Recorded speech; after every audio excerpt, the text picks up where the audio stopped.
Já estamos de volta com o programa Visão Trabalhista em Debate. Você sabia que o programa vai estar na internet? Acesse o nosso site www.sindmetal.org.br.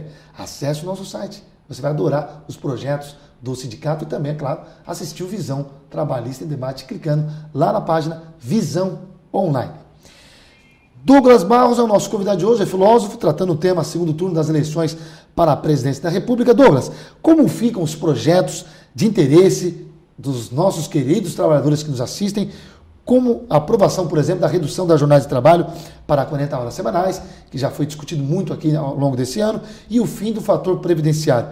Na sua opinião, diante da nova configuração que foi instituída o nosso Congresso? Olha, eu acho que esse Congresso ele tem um perfil, ele é um perfil muito favorável ao atual governo, né? Portanto, é um Congresso favorável ao aumento, o Congresso eleito, vamos dizer assim, e tanto o Senado eleito. Claro. Nós poderíamos dizer que ele é mais aberto, nós não podemos dizer que ele seria totalmente adesista a um governo, por exemplo, Dilma.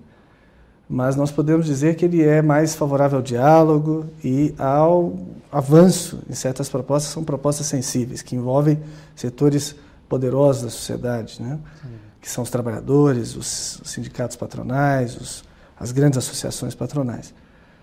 E eu vejo que esse atual Congresso eleito é o Congresso que o Lula não teve ao longo dos 8 anos, gostaria de ter tido, né? E que, no caso da eleição de um candidato como Serra, caso ele venha, por exemplo, tentar implementar a flexibilização das leis trabalhistas, que é, de fato, uma das suas intenções, uma das intenções do PSDB, uma das intenções de vários dos nomes importantes do PSDB que discutem as questões trabalhistas, né? Eu acredito que ele terá uma resistência forte. E de resto, a sua bancada é uma bancada que foi reduzida, a bancada do PSDB e do DEM, foi reduzida muito fortemente, significativamente. Certo. E essa bancada, ela, para aumentar no caso de eleito Serra, ele terá uma dificuldade muito grande. Quer dizer, ele terá que, para conseguir apoio para a aprovação de seus projetos, ele terá que muito trabalho.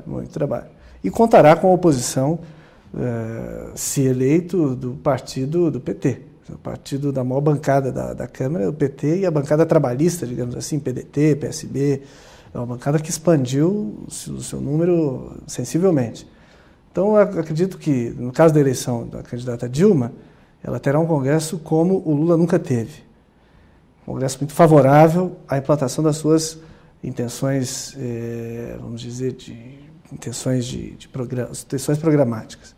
E no caso do candidato Serra, nós teremos aí uma divisão muito grande, muito forte, e a tendência é muito mais do que aquilo que ele está dizendo, que vai governar acima dos partidos. Ele vai ter que governar com os partidos e com uma minoria no interior das duas casas do parlamento, né? Agora, o que reflete ao trabalhador, no caso da eleição de Dilma Rousseff, como você já bem disse, o trâmite será muito mais fácil. Na questão da eleição de José Serra, a questão fica um pouco aquele embate, cria aquele embate. Mas, para confortar o nosso telespectador, queria que você até confirmasse ou não, independente de quem for eleito, o nosso trabalhador, então, poderá estar sendo assistido, enfim. Uma vez sendo Serra, ele tem que abrir mão de muita coisa, porque a maioria no Congresso é da situação hoje. Você entendeu essa análise? E se a Dilma, obviamente, for eleita, e aí ela vai conduzir naturalmente os seus projetos.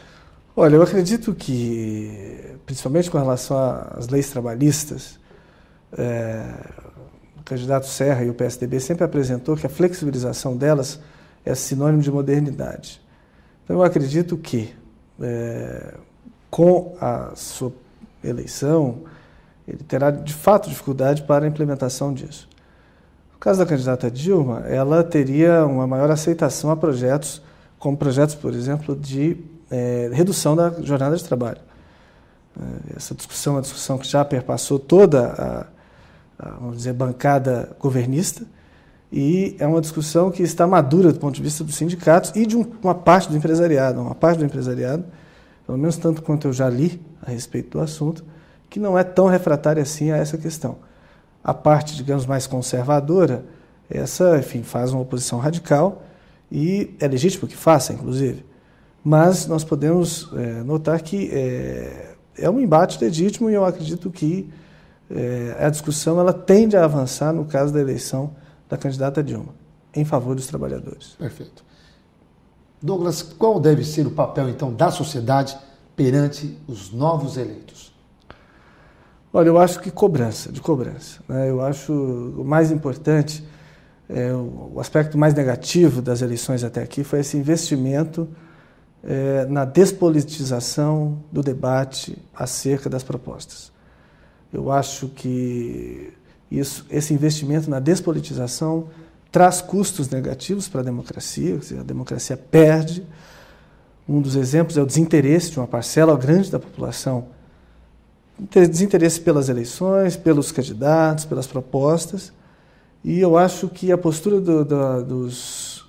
da população em geral, frente aos eleitos, é sempre de cobrança, e de cobrança daquilo que levaram como promessa para dentro das suas casas. Acho que o mais importante é cobrar do seu deputado, cobrar do seu governador, exigir dele que ele faça aquilo que ele prometeu e que use de todos os meios que hoje facilitam essa relação do eleitor com o governante, internet, blogs e coisas do tipo, e se for preciso, vá para a rua mesmo. É preciso cobrar, é preciso exigir dele uma postura de governante e uma postura de alguém que cumpre promessas. Nós temos 30 segundos apenas, Douglas. Queria esgotar esse tempo com você. Os debates promovidos pelas emissoras de televisão têm proporcionado, na sua opinião, mudança nas pesquisas de intenção de voto? E, já engatando a outra pergunta, o que você achou do debate da TV Bandeirantes em 30 segundos? Eu sei que é pouquinho. Eu acho que os debates são sempre importantes. Eles têm que acontecer. O debate do segundo turno ele é mais esclarecedor, com certeza. Interfere na intenção de voto? Eu acho que ele muito mais esclarece o eleitor do que interfere. O eleitor ele sempre já tende para definido. Um lado ou para o outro, mas acho que ele esclarece e ele, vamos dizer assim, torna o eleitor mais tranquilo em relação à sua posição, na maior parte dos casos. Debate da TV Bandeirantes, o que você achou? Acho que foi importante para que os candidatos se posicionassem mais claramente. O candidato Dilma se posicionou claramente, o candidato Serra se posicionou esquivando, mas eu acho que foi importante e a tendência agora é eles se apresentarem mais claramente ao eleitor. Bacana, obrigado pela sua explanação. Vote consciente, dia 31 de outubro, faça valer seu voto e cobre aquele que for eleito para que tenhamos um Brasil cada vez melhor. Recebemos aqui em nossos estúdios Douglas Barros, filósofo, tratou o tema segundo turno das eleições para a presidência da República. Douglas, muito obrigado por ter aceito o nosso convite. Deixo as suas considerações finais a todos os nossos telespectadores, que são muitos. Olha, eu agradeço o convite e espero que nós tenhamos eleições tranquilas, politizadas, é importante isso, e que seja um debate de alto nível, uma discussão política de alto nível acerca de projetos e da diferença desses projetos. É importante que o trabalhador e a população em geral vote acerca de projetos e não acerca das qualidades negativas, digamos assim, dos candidatos. Tá certo. Acho que é isso. Agradeço a você, telespectador, que ficou conosco até agora, pelo seu carinho e também pela sua audiência. Agora você já sabe, nós temos encontro marcado aqui sempre no Visão Trabalhista em Debate. Através do nosso endereço eletrônico, você opina e também participa. Acesse então nosso e-mail visãoemdebate@ig.com.br. Tenham todos uma ótima semana, tenham todos uma ótima eleição, fiquem com Deus e até o nosso próximo programa. Tchau!